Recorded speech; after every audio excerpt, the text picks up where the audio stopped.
नमस्कार। प्रारब्ध के एक और वीडियो चर्चा सत्र में आप सभी का स्वागत है। स्क्रीन के दूसरे हिस्से में आइए स्वागत कर लेते हैं पुष्कर अवस्थी जी का। अंतर्राष्ट्रीय राजनीति और राजनीतिक मामलों के सतत अनुग्रही और सतत उस पर क्रियाशील रहने वाले, चिंतन और मनन करने वाले एक व्यक्तित्व हैं प्रारब्ध के हमारे इस मंच पर। पुष्कर जी, आपका बहुत बहुत स्वागत है। नमस्कार। नमस्कार अवनीश सर, पिछले दिनों भारत और अमेरिका के बीच में कुछ ज्यादा चर्चाएं शुरू हुई हैं और एक यात्रा पूरी हो गई है राहुल गांधी की। राहुल गांधी की 6 दिन की यात्रा अमेरिका की पूरी हुई और उनके भारत लौटने के बाद अब वो पता नहीं भारत लौटे हैं या नहीं लौटे हैं। अब आगामी अमेरिका दौरा प्रधानमंत्री श्री नरेंद्र मोदी का तय है। ऐसे में मैं आपसे पूछना चाहूंगा कि भारत अमेरिका के इन बढ़ते रिश्तों के बीच में अमेरिका से राहुल गांधी का रिश्ता क्या कहलाता है सर? ये रिश्ता क्या कहलाता है? शुरुआत राहुल गांधी से करें। अवनीश जी, बड़ा अच्छा प्रश्न पूछा है। वो भी पहला है। आपको राहुल के ये अमेरिका यात्रा और वहां पर जो है यूनिवर्सिटी में और वहां के प्रबुद्ध वर्ग में या वहां के पत्रकारों से उनकी वार्ता, उस बाद जिन्होंने बयान दिए, तो निश्चित रूप से ये स्पष्ट हो जाता है कि अमेरिका के विभिन्न मंचों का जो उन्होंने प्रयोग किया है वो जो है भारत की मूल आत्मा के विरुद्ध किया है। निश्चित रूप से वो विपक्ष के एक नेता है, तो बड़ा स्वाभाविक है कि उनका बड़ा नकारात्मक और विरोध जो है भारत की वर्तमान की सरकार और उसके प्रधानमंत्री से हो। लेकिन हेन प्रकेन किसी तरीके से सत्ता में दोबारा फिर से आने की अदम्य इच्छा ने उनको जो है भारत के प्रधानमंत्री नरेंद्र मोदी, भारतीय जनता पार्टी और भारत, इन तीनों के बीच का भेद मिटा दिया है। इसलिए वो उन मंचों जो उनके प्रस्तावक थे या जिन्होंने उनको निमंत्रण दिया था या जिन्होंने उनके लिए मंच सजाया था, ये वही वर्ग है जो कि भारत को 2014 के पूर्व का भारत के रूप में देखना चाहते हैं, बाजार देखना चाहते हैं, एक बहुत विशाल मार्केट देखना चाहते हैं। इससे ज्यादा कुछ नहीं देखना चाहते हैं। जहां पहले शासन तंत्र के से लेके जो है राजतंत्र, कार्य व्यवस्था के सभी व्यवस्थाओं में जिन विदेशी शक्तियों का दखल रहता था या वे उसके अपने हिसाब से या अपने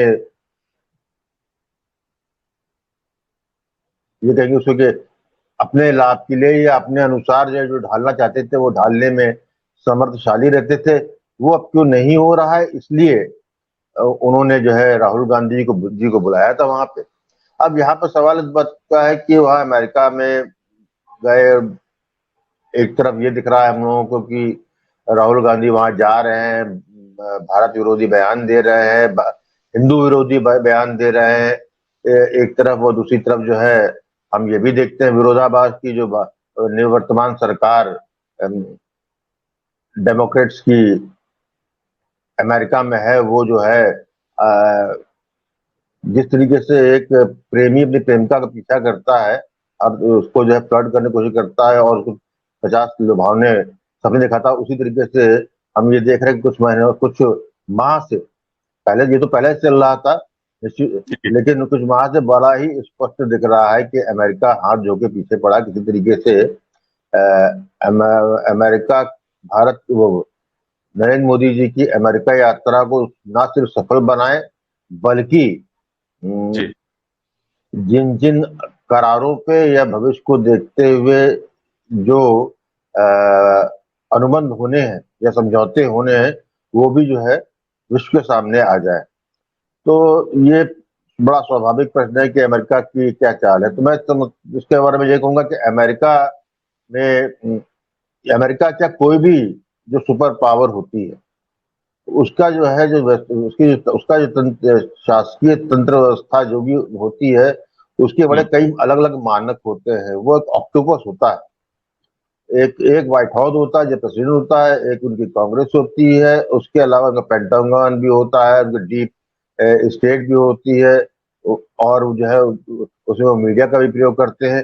तो ये कह सकते हैं कि बड़ा बृहत तो उनका जो है ये एक बड़ा कहना मुश्किल होता है अमेरिका में कि डीप स्टेट या उनका कबाल अमेरिका को चला रहा है, कि अमेरिका जो है उनके थ्रू अपने स्वार्थों की पूर्ति कर रहा है।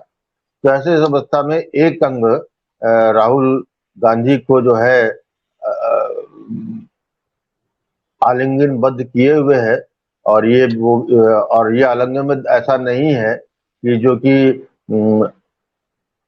अमेरिका के राष्ट्रपति को नहीं मालूम है, यदि राष्ट्रपति को नहीं भी मालूम है जिस तरह से वो हैं, लेकिन जो उनको चला रहे हैं वो व्यवस्था उसको मालूम है। तो ये एक ये कह सकते हैं कि एक तरीके से उनके द्वारा राहुल गांधी का उपयोग इस स्तर पे किया जा रहा है, ताकि जो वो मनचाही समझौते नरेंद्र मोदी जी से के भारत से कराना चाहते हैं उसमें वो सफल हो जाए, जिसमें कुछ में उनकी बड़ी अदम इच्छा थी और बराबर उसके लिए प्रेस भी कर रहे हैं, वो नहीं हो पा रही है। तो मैं उसको उसी देखूंगा कि एक तरीके से उसको टूल की तरह राहुल गांधी एक तरीके टूल की तरीके से प्रयोग, और यदि 2024 में ये सामर्थ्य नहीं है राहुल गांधी में या विपक्ष में कि वो विपक्ष नहीं बदल सत्ता में 2024 में नहीं आ सकता है, जो कि अमेरिका के लिए बहुत ही उनके उनके स्वार्थों को पूरी तरीके से सहायक रहे। तो ऐसे समय में उनको एक उसको जो निवर्तमान सरकार है उसके लिए उस पर एक प्रेशर बनाने का के लिए उसका उपयोग किया जाए, तो ये उसी की रणनीति का अंग है। ठीक, यहाँ पर जो जी, तो यहाँ पर एक महत्वपूर्ण चीज, यहाँ पे पुष्कर जी, जब आप ये कहते हैं कि अमेरिका और बाइडेन प्रशासन, उनके तमाम जो और कंपोनेंट्स हैं, DP state, this and that, आपने सारा गिनाया, वो राहुल गांधी को एक टूल के तौर पर इस्तेमाल कर रहे हैं।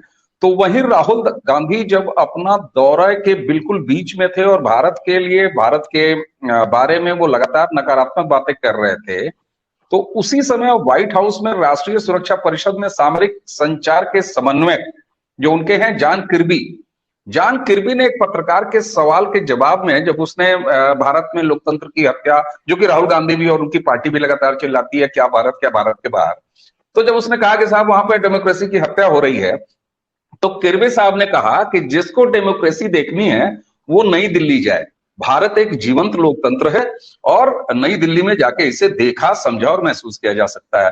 तो आपकी बात काफी हद तक समझ में आ रही है कि वो अमेरिका ये चाहता है कि चित भी मेरी और पट भी मेरी, और उस बीच में राहुल गांधी पेंडुलम बने हैं, कोई इधर से आके एक थप्पड़ लगा रहा है, कोई उधर से आके एक थप्पड़ लगा रहा है। थप्पड़ की जगह थपकी कह दीजिए, जप्पी कर कह दीजिए, जो भी कहिए जी। देखिए ऐसा है ना कि राहुल गांधी या उनका जो परिवार है, गांधी नेहरू परिवार, वो सन 47 के बाद से ही जो है विदेशी में विभिन्न विभिन्न काल में विभिन्न विभिन्न आफाओं द्वारा, विदेशी शक्तियों द्वारा पोषित किए गए हैं, और उनको उसकी आदत है। तो ये उनके लिए वहां पर जो है उसको उनको ये कह सकते हैं कि political, he has nothing to lose, he is a loser. तो वहां पर जो है उसका उपयोग भी कर ले रहे हैं, कर ले, क्योंकि पिछले 9 साल से सत्ता से बाहर हैं। तो जो, और जिस तरीके से कड़ाई मोदी जी की सरकार ने की है, उससे जो उनका पैसा बाहर फंसा है, जो यहाँ भी फंसा वो सामने नहीं आ सकता। तो उनको धन की भी जरूरत है, उनको एक बौद्धिक रूप से उनको जो है उनकी आशाओं में संचार करने के लिए जो है कुछ, जैसे हम लोगों के डीप कॉम्प्लेक्स हम लोगों को है भारतीयों को, कि विदेश कि यहाँ का जो है कुछ नहीं, विदेश से उसको एक स्टैंप मिल जाती है, तो उसको इम्पोर्टेड सिंड्रोम के हम शिकार हैं। तो यही राहुल गांधी का है। जहां तक किर्बी ने जो कहा वो इसको ये समझ लीजिए कि जब उन्होंने वहां कह लिया, तो निश्चित रूप से जो है डिप्लोमेटिक चैनल से जो है डिस्प्लेजर भारत की तरफ से आया होगा, इसके बारे में कहीं आधिकारिक रूप से आया नहीं है। लेकिन क्योंकि जो है व्हाइट हाउस चिंतित है, बाइडेन प्रशासन चिंतित है कि आने वाले हैं, और जिस तरीके से मोदी जी की इस विजिट को हाइप प्रदान कर रहे हैं वो लोग, तो ऐसी अवस्था में वो नहीं चाहेंगे कि लास्ट मोमेंट पे जी कि कुछ प्रोग्राम में बदले हो, या जो पहले डील्स फिक्स हो चुकी हो उसमें, क्योंकि डील तो हो जाती है मोटा मोटा, लेकिन आखिरी तक जो है कुछ ना कुछ उसके क्लॉज उसको लेके चला करता है, तो उसको वो चीज ऐसी ना हो। इसलिए ये जो है उन्होंने जो है एक तरीके से कहना चाहिए कि भारत में या वहां के स्वयं अमेरिकी मीडिया में या वहां के इंटेलेक्चुअल सर्किल में उन्होंने एक जी शटअप कॉल जिसे बोल सकते हैं कि दे दिया है कि ये जो कर लिया ठीक है, ये क्योंकि वह हर चीज तो पैसे से होती है। आप लेक्चर भी देते हैं तो उसमें पैसा आपको उससे कर सकते हैं, आप कहीं पे भी अपने को सेल्फ इनवाइट भी कर सकते हैं, आप जो है वहां पे लॉबी फर्म को हायर करके जो है लीगली अपनी बात भी कर सकते हैं सेनेटर पद। तो एक तरीके से उसको ही जो है उन्होंने बैलेंसिंग एक्ट किया है फिर भी कहने से, क्योंकि देखिए ऐसा है कि अप्रत्याशित रूप से भारत की प्रधानमंत्री नरेंद्र मोदी जी की यह अमेरिका यात्रा जो है स्वयं भारत, अमेरिका की बाइडेन प्रशासन और साथ में तमाम विश्व के स्टेक होल्डर, जी उनके लिए इस यात्रा का परिणाम बड़ा महत्वपूर्ण है, क्योंकि यह आगे आने वाले भविष्य के लिए कुछ इंडिकेटर छोड़ के जाएगी। जी इस इसकी हाइप इस बन सकते हैं कि कुछ महीने पहले आपके अमेरिकी secretary of state Anthony Blinken आए थे, 2 दिन की यात्रा पे आए थे, कई सबसे मिले। एक जब आते हैं तो डिप्लोमेटिक एक जो प्रेस नोट इशू हो जाता है वो निकल गया, लेकिन अंदर खाने, लेकिन जिस तरीके से मीटिंगों का दौर चल रहा है या लोगों की यात्राएं हो रही हैं, चाहे उसमें उसमें एनएसए अजीत डोभाल की बड़ी भूमिका है, जयशंकर जी विदेश मंत्री उनकी भूमिका तो है ही, राजनाथ सिंह रक्षा मंत्री वो भी कर रहे हैं। तो इसके मतलब जो है जो भी है बड़ा ही हाई एंड लेवल पे है। ये चले जाते हैं तो उसके एंथनी बिल्किन चले जाते के जाने के बाद जो है सेक्रेटरी ऑफ कॉमर्स आती है यहाँ पे, जीना रेमंडो अमेरिका की, और वो जाती हैं। उसके बाद आ जाते हैं सेक्रेटरी डिफेंस उनके लॉयड ऑस्टिन। तो इस और साथ में ये भी खबर आ जाती है कि जो है F414 जेट इंजन के मैन्युफैक्चरिंग की भारत में बात, जो कि एक क्रिटिकल इमर्जिंग टेक्नोलॉजी के तहत आता है।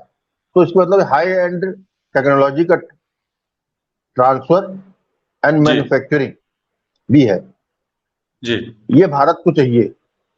अब यहाँ पर केवल जो चल रहा है मामला कि भारत कि कौन कितना किससे कंसेशन ले ले, ठीक ठीक बात। इसीलिए जो है पहले ये अमेरिका भारत मोदी जी की पिछली यात्रा जो अमेरिका की हुई है कभी स्टेट यात्रा नहीं हुई है, ये उनकी स्टेट यात्रा है, ठीक बात। व्हाइट हाउस में पहले ये आया, फिर उसके बाद एक आया उनके कांग्रेस से निमंत्रण आया मोदी जी के लिए कि वो जो है वहां की कांग्रेस को जो है दोनों ही सदनों को जो उनको जो है सीनेट उसको जो है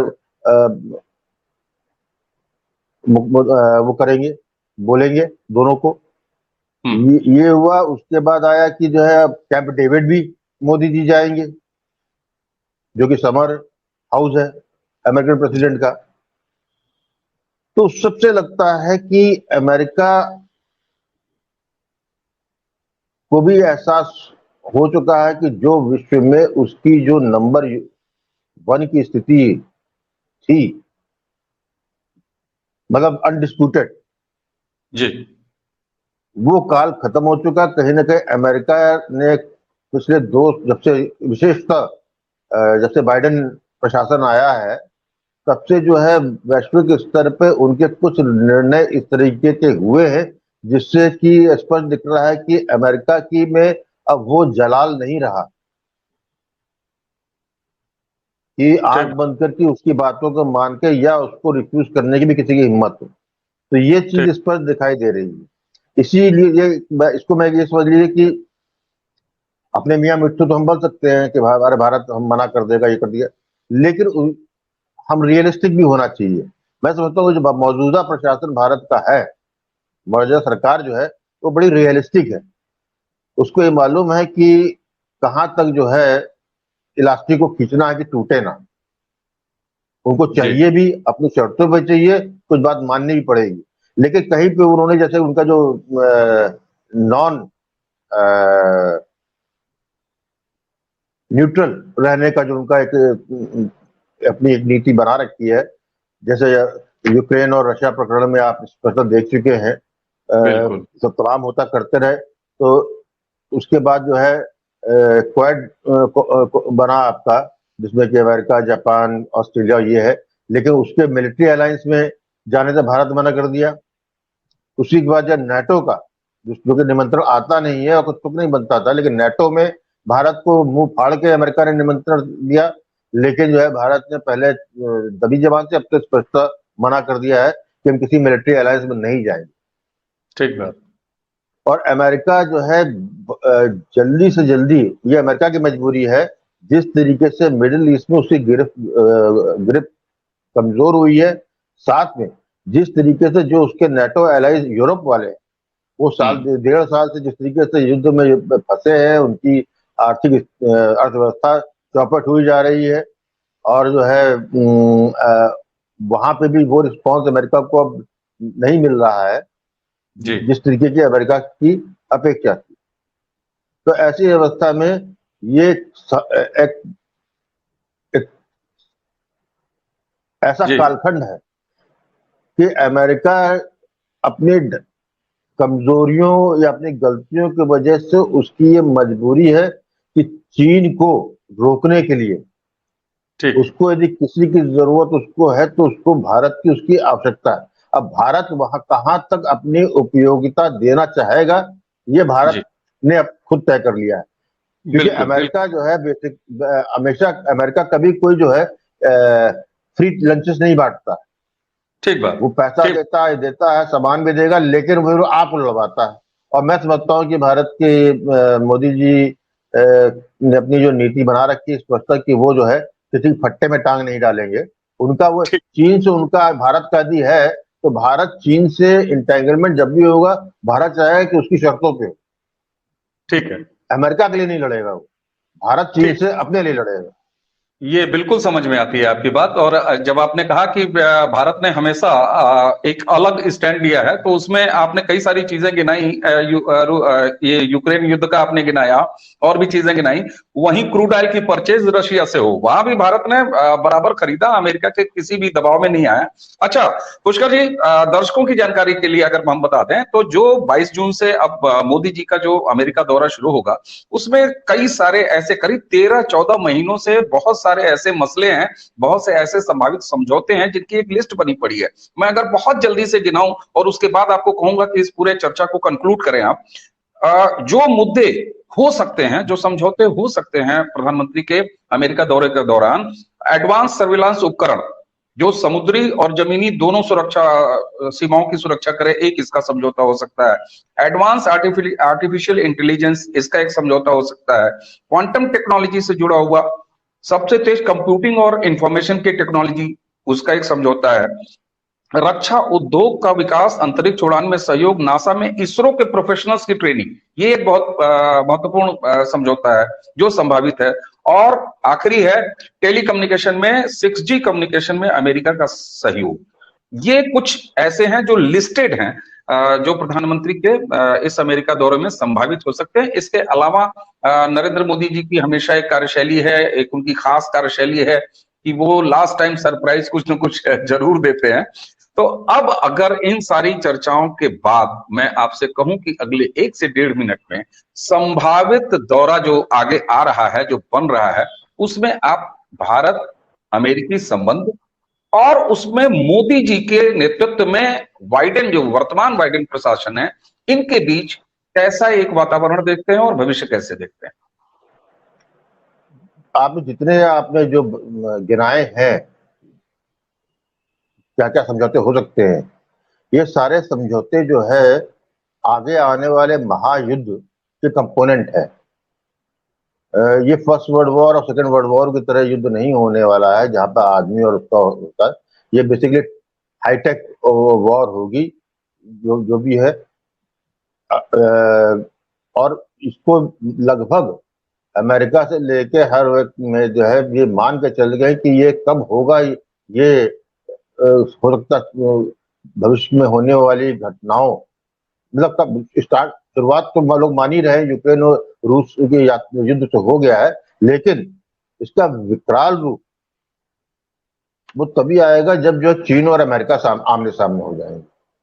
ठीक है। और इस विकराल युद्ध से पहले जो है कि उसकी तैयारी है, और उस विकरालता से पहले अमेरिका जो है भारत को अपना, क्योंकि अभी 4 दिन पहले जो उन्होंने बयान दिया है कि Indo America relationship is the biggest relationship of 21st century, and it's a comprehensive relationship. That means कि जो अमेरिका के में जो टेक्नोलॉजी बात हो रही है वो सब बेसिकली सरकार से का सहयोग होते हुए भी उनके जायंट्स की है, उनके मल्टीनेशनल्स की, उनकी कंपनीज की है। डॉलर का डीडॉलरेशन होने की वजह से और जो जिस तरीके से अमेरिकी अर्थव्यवस्था लुढ़क रही है, ऐसे में जो जितने जायज है वो भी अपना निवेश कहीं और खोज रहे हैं। भारत जो है उस कालखंड में भारत है जहां पर उसके पास आदमी भी है, वो बौद्धिक क्षमता भी है, वो टेक्नोलॉजी भी है, और वो शासन भी है। ठीक बात कि जो है बिना किसी देरी के, बिना किसी लाल पिताशाही के और क्लियर एजेंडे के साथ उसको इम्प्लीमेंट कर सकता है। तो ऐसे में ये आपकी इसी बात में मैं अगर थोड़ा सा हल्के लहजे में अगर जोड़ दूं तो भारत के पास आपदा को अवसर बनाने वाला एक राजनीतिक नेतृत्व भी है प्रधानमंत्री के रूप में। जी अब मैं वही कह रहा हूँ, आपदा नहीं, ये मैं तो इसको आपदा अवसर जुमलेबाजी तो अलग बात है। ये एक समय का चक्र है कि हम ऐसी स्थिति, हम तो ऑलरेडी तैयार थे, नहीं तो हम नहीं होते तो अमेरिका कहीं और देता करता। अमेरिका जो है आपको मुफ्त में कुछ नहीं दे रहा। तो ये एक देखने वाली चीज होगी कि अंतोगोत्ता किस पे दस्तखत होते हैं, उसके बाद इस पे और ज्यादा खुल के बात होगी। ठीक बात। तो इससे पहले जब प्रधानमंत्री का दौरा शुरू हो उसके पहले हम आज ये बात कर रहे हैं, और निश्चित रूप से जब ये दौरा उनका संपन्न होगा तो हमने क्या क्या हासिल किया, भारत ने क्या क्या हासिल किया, और क्या ये संबंध जो है वो किस स्तर तक गए, इस पर भी हम जरूर बात करेंगे, बातचीत होती रहेगी। आज आपने भारत अमेरिकी संबंध और उसमें राहुल जी से शुरुआत करते हुए, उनकी नकारात्मकता से शुरुआत करते हुए, भविष्य में आ रहे 22 जून से प्रधानमंत्री जी के अमेरिका दौरा, उसकी सकारात्मकता की सारी चीजों को, कंपोनेंट्स को एक साथ इकट्ठा किया। इसके लिए प्रारब्ध की तरफ से आपका बहुत बहुत धन्यवाद। और इसके पहले कि मैं आपसे विदा लूं, हम अपने दर्शकों से एक बार फिर वही निवेदन करेंगे कि प्रारब्ध के इस मंच को अपना स्नेह देते रहिए, और हमारे लिए सबसे महत्वपूर्ण है कि आप नीचे कमेंट बॉक्स में आके अपनी बातें जरूर हमसे साझा कीजिए, शेयर कीजिए कि आप किस तरह की चर्चा हमसे देखना चाहते हैं, हमारी कमियां हमें बताइए। तो आइए देते हैं पुष्कर अवस्थी जी को धन्यवाद, और इसी के साथ आप सबसे लेते हैं प्रणाम। नमस्कार सर, धन्यवाद। नमस्कार।